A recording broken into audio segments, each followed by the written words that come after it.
And hello guys! Hello! Good afternoon sa ating lahat. Assalamualaikum. Ayan. Ano muna tayo? Nagkakape ako ngayon, 4 p.m. ngayon dito sa Amerika. Narinig niyo ba? Ayan. Um, Gusto ko lang i-discuss sa inyo. Actually, mauuna 'tong video na 'to compare sa mga videos ko sa Thailand na late upload na. Nandito na ako ngayon sa Amerika. It's been like 12 or 13 days since dumating ako dito sa Amerika. And ang ina-upload ko pa lang ngayon ay yung mga travel ko sa Thailand. Nung nakaraan pa yon, nung nakaraang buwan pa. So, ina-upload ko yon para meron naman akong memories to look back kung gusto kong panoorin ulit or tingnan ulit. Iba rin kasi yung memories when you look back in videos. Ayan, wag na tayo mag-ano.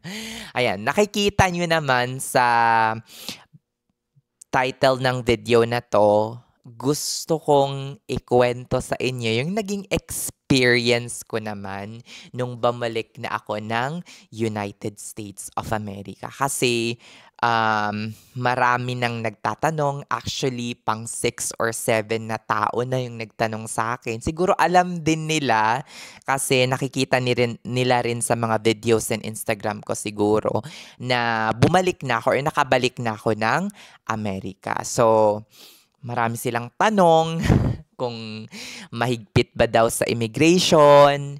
Meron pa silang nakitang or narinig sa news na Pilipina na na-detain ng ICE. Nakakatakot nga naman yung sitwasyon ngayon, yung mga nangyayari dito sa Amerika, lalo na kapag pabalik ka ng US, 'di ba? So bigyan ko lang kayo ng konting information sa paglabas-pasok ko dito sa Amerika.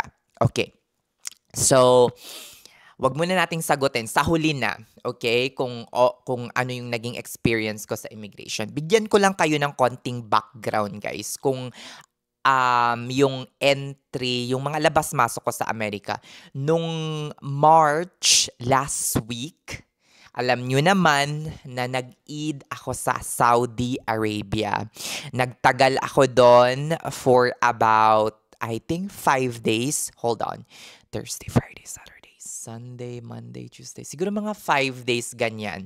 So, nagstay ako sa Intercontinental Jeddah for 5 days and 4 nights. 5 days and 4 nights. So, lumabas ako ng US siguro around March 27. Tapos bumalik ako ng April 1 or April 2, something like that.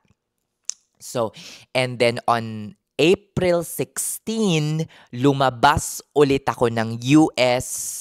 So, ilang araw lang ako nagstay dito. Siguro mga 12 or 13 days lang. Hindi ako umabot ng 14 days dito, and then lumabas ako ulit.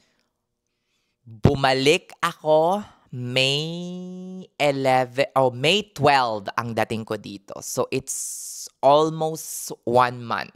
Almost 1 month yung naging out of the US ko. So, yun.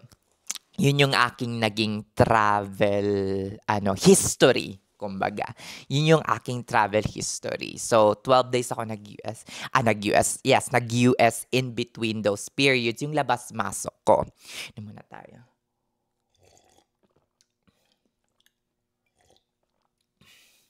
Ayan. Ano ba yung naging route ko? Ang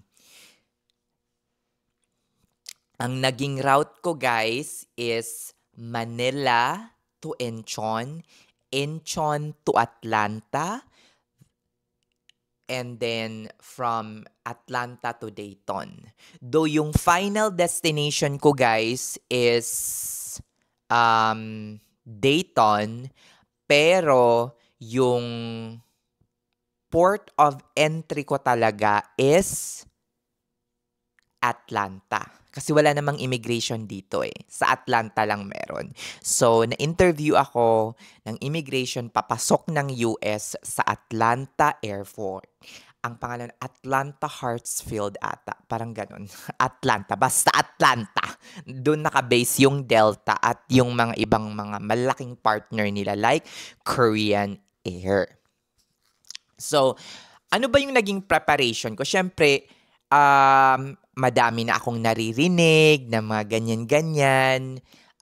So, sabi nila, pag bumalik ka ng US, kada balik mo, make sure na meron kang mga dalang documents like your hospital ID, dalhin mo, mag-photocopy ka rin nun, yung photocopy ng contract lease agreement mo, yung ano pa. So, yung mga bills mo, photocopy ng bills mo, anything or any documents that will prove that you still have a tie with the United States of America. Kasi hindi daw sapat yung green card mo as a proof that you still have the reason to come back. Hindi daw sapat yung permanent residency card mo or yung green card mo to come back. So, yun yung ginawa ko. Nag-photocopy ako ng mga ng mga documents na yon. So, yun yung parang naging preparation ko. Kasi syempre, kapag takot ka at kailangan mo talagang sumuong sa isang laban, kailangan mong maghanda. 'Di ba? Para at least, kung mapapalaban ka man, handang-handa ka. 'Di ba? Kaya mong idepensa yung sarili mo in short. Kasi kung pupunta ka sa isang labanan nang wala kang armas, talagang matatalo at matatalo ka, 'di ba? So kailangan mo ng armas. Char. Wag niyo namang gawing literal. Shalak. Ayun. So, ayun, yung naging port of entry ko, guys, or naging route ko or yung itinerary ko is from Manila to Incheon, Incheon to Atlanta. Via what? Via Korean Air. Actually, guys, supposedly, business class ako kasi nabook ko tong airline ticket na to nung mga first week of January ata, if I'm not mistaken. At that time, merong promo yung Korean Air. Pero mahal pa rin. Ang regular business class flight ng Korean Air usually papunta dito sa US is around $3,500 hanggang $4,000. Or kung minsan mahigit 4 pa. Pero less than 3 ko nakuha yung Korean Air flight ko na yun na may layover sa Atlanta. Bakit ko kinuha yon? Supposedly, magkakaroon ako ng more than 12 hours na layover sa Atlanta, tapos lalabas ako ng airport, and naisip ko na mag-business class para pag nakalabas ako ng airport, tapos pagbalik ko ng eroplano, pabalik ng US, makakatulog at makakapagpahinga ako maski pagod sa mga tour. Pero, at the middle of April ba yun? Parang hindi, wala pang April. Yung nasa Singapore pa ba ako? Nasa Singapore pa ako with my friend or something like that. Naisip kong i-cancel yung business class flight na yon. Why?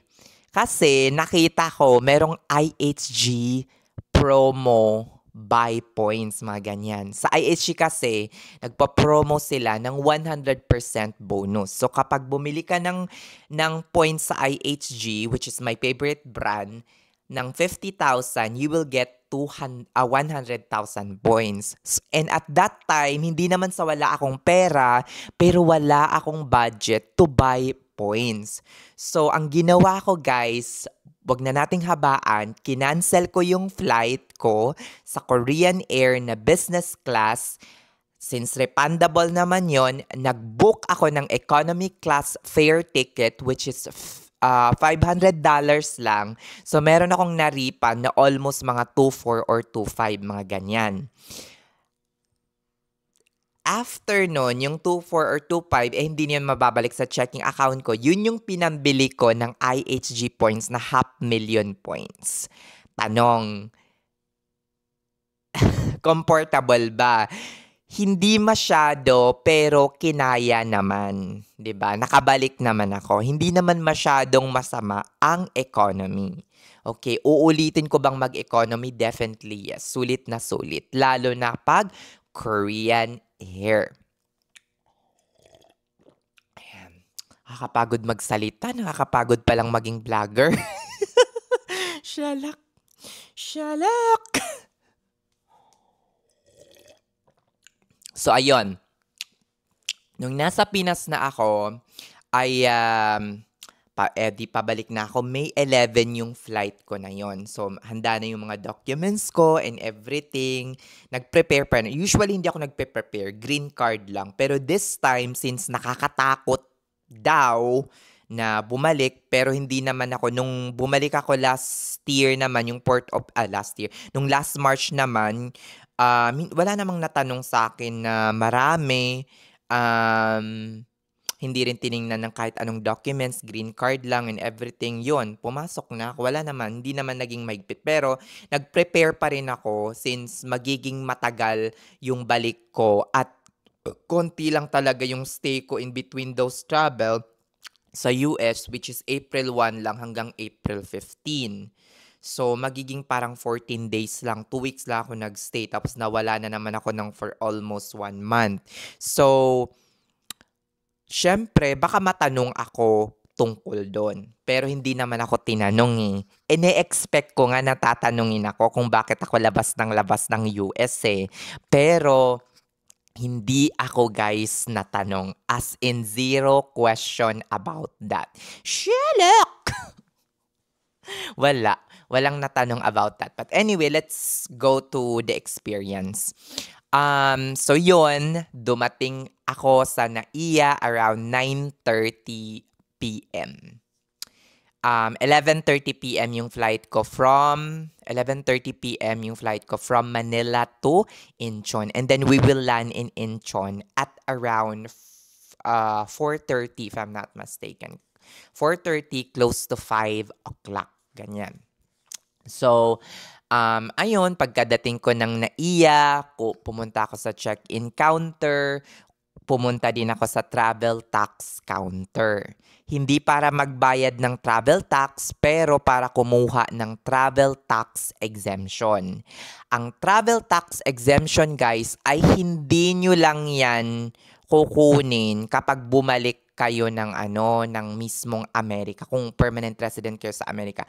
Alam nyo guys, kung permanent resident kayo sa ibang bansa, like for example, dito sa US, kung, for example, uuwi kayo ng Pilipinas, tapos pupunta kayo ng Japan, Malaysia, or kung saan man, you can present your passport and your green card and they will give you travel tax exemption. You don't have to pay the travel tax if you are a US permanent resident. Again, you don't have to pay the travel tax if you are a US permanent resident. Pakita nyo lang yung stamp na pumasok kayo ng Pilipinas and nakatunayan na nagsistay lang kayo sa Pilipinas for like days or months or hindi matagal. So, pwede kayong kumuha ng travel tax exemption kahit hindi pabalik ng US. Kahit, kunyari, pumunta kayo ng Japan, pupunta kayo ng Korea, pupunta kayo ng kahit saan. 'Di ba? Basta permanent resident kayo ng US, hindi nyo na kailangang magbayad ng travel tax. FYI lang sa lahat. Kasi ang iniisip kasi ng iba ay magiging travel tax exempt ka lang kapag foreign national ka na, like US citizen ka na. 'Di ba? No. You will be exempted for paying the travel tax even if you're not a US citizen. Maski permanent resident ka pa lang. Shalak! Ayan, 'di ba? Para ma-clear kasi ang dami-daming mga misinformation ngayon. 'Di ba? Na naririnig ako. Pero ayoko lang makipag-argue sa mga ibang tao kasi ang kinukwento ko naman sa inyo is based from my own experience at kung ano yung alam ko. Ayun, umalis na kami ng Incheon, nagkaroon ako ng layover. May tanong ba yung immigration sa Pinas? Wala. Wala siyang masyadong tanong. Actually, kung alam niyo kung anong napansin niya, sabi niya sa akin, in a vernacular language namin na mga tausog, sabi niya, tausog ka? Niya. Tapos sabi niya, maingat pa ako magtausog. Sabi niya sa akin, ang sabi niya sa akin, kung marunong pa daw ako magtausog, ang sinabi ko naman, oo naman, less than, way pa sa bakumiyabot 2 tahon. Yan. Ay, 2 tahon pa lang ako. So, syempre, even, minsan siguro lang ko lumukay mga 5 o 7 tahon na ka-Amerika. Always kong ginagamit tausog. Basan nga area. Maski nga sa area, nagtatausog kami ng beshi ko eh. Kung minsan, di ba? Kasi hindi naman bawal. So, yon, tausog yung ano, oh my God, shout out kay kuya na napakabait. Walang halos tinanong. Walang halos tinanong. As in, dumiretso na ako sa ano, immigration, ganyan-ganyan. Meron akong lounge access, of course, kasi nga I am a Sky Team, hindi ko ginamit yung priority pass ko. Meron akong Sky Team Elite Plus status na ginamit ko sa Korean Air. I gain lounge access and Sky Priority because I use my Saudia Alpersan Gold Elite Plus. Ayun. Ayun, since Korean Air is part of the Sky Team Alliance. Sky Team Alliance siya. So yun, after siguro mga 4 hours dumating na kami ng Incheon. Napakaganda ng Incheon Airport. Napakaganda ng Korean Air Lounge. As in, napakabait ng mga ng mga tao sa airport. Very helpful. Tapos yon, after couple of hours, siguro mga 9 a.m., umalis na yung Korean Air flight ko from Manila to Atlanta. As in, napakasulit ng 500 USD na binayad ko. Napakasarap ng food sa Korean Air. Lalo na yung first food na sinerve nila sa akin. As in, yung second lang yung medyo nadismaya ako. Kasi, hindi na siya Korean option. Yun, naubusan ng Korean option. Kasi yung first meal, ang una nilang sinerve ay fair talaga yung Korean Air. Inuna nilang serban yung mga nasa unahan, papuntang likod. Tapos yung likod, naubusan na sila ng Korean option. Masyado kasing popular choice yun eh. Tapos, sa last meal naman, yung pala na kami, inuna naman nila yung likod, papunta naman sa unahan. Para naman fair. So kami naman yung naubusan ng Korean option, Western na lang yung nakuha namin, o diba? Shalak. Pero fair sila, napakasarap. Tapos napakasarap din yung snacks nila in between. Tapos unlimited yung snacks, sandwich, and yung mga chicken club sandwiches are all free. Nakakaloka. Sobrang daming pagkain. Mananawa ka sa Korean Air. Unlimited yung stocks. And you can ask or grab any of those from the Korean galley. Yung galley niya or yung parang kuhanan ng mga pagkain. Yun na yun. Tapos yun, after siguro mga 13 or 14 hours flight, nakatulog ba ako? Yes, nakatulog ako. Paidlip-idlip pero hindi siya diretso. Tapos, after nun, lumapag na kami sa Atlanta. So, eto na yung pinakaantay nyo, guys. After 19 minutes of waiting, malalaman nyo na kung anong itinanong ng immigration sa akin. So, yon, ano ba yung mga tinanong ng immigration officer sa akin?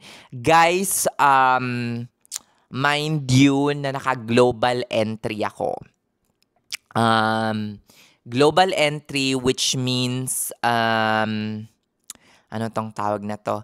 Hindi ko na kailangang pumila ng pinakamahaba. Konti lang yung fila doon. So, ang naging process is that in-scan ko yung mukha ko sa kiosk. And then, after that, bago pa lang ako dumating, makonti yung line. Bago pa lang ako dumating sa immigration officer, alam na parating ako. Kasi pagka ganyan ko pa lang, pagka harap ko sa immigration, sabi niya, hindi ko pa binibigay yung green card ko, hindi ko pa binibigay yung passport ko. Ang sabi niya, Mr. Masaryk? Yes. Sabi ko, Mr. Masaryk talaga.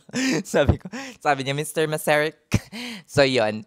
Sabi ko, yes. Do you have anything, ano bang nangyari dito sa ano pa ako? Do you have anything to declare? Tapos, ang sabi ko, wala. I have nothing to declare. 'Di ba? As in, wala naman talaga. As in, wala naman talaga akong dala na kahit na anong goods from the Philippines. Yung ano lang, yung bagahe ko na lang talaga at yung mga damit ko. Tapos sabi niya, okay, welcome back to the US. Yun lang. Hindi tinanong kung ilang araw ako sa US, anong ginawa ko, ilang araw akong nasa labas ng US, anong mga bansa yung binisita ko, ano-ano. Walang ganon. As in, hindi siya nakakatakot na bumalik ng US based from my own experience. Simula nang naupo si Trump, 2 beses na akong lumabas ng bansa. And I have never experienced anything cruel or anything bad or rudeness sa mga immigration officer every time na pumapasok ako ng bansa. Ganon din yung friend ko. Yung friend ko nga hindi nagstay dito ng 14 days nung nakabalik galing US tapos pumunta ng ibang bansa. 24 hours lang daw. Tapos lumabas ng bansa, tapos bumalik dito after siguro mga 2 or 3 weeks. 2 weeks ba or mga 1 week, ganyan. So walang masyadong tanong. Wala masyadong tanong kung wala naman kayong dapat katakutan at wala naman kayong conviction or hindi naman kayo convicted criminals. O siya, sige na mga beshi, hanggang dito na lang ang aking kwento. Sana ay na-enjoy ninyo itong pagkukwento ko or sana nabigyan niyo ko kayo ng maski konting comfortability ba or sana napagaan ko yung damdamin ninyo sa mga pabalik pa lang natin na mga kababayan or yung mga pabakasyon nating kababayan. Huwag kayong matatakot kung wala naman kayong kaso or conviction. Hanggang dito na lang. Thank you so much. Bye-bye.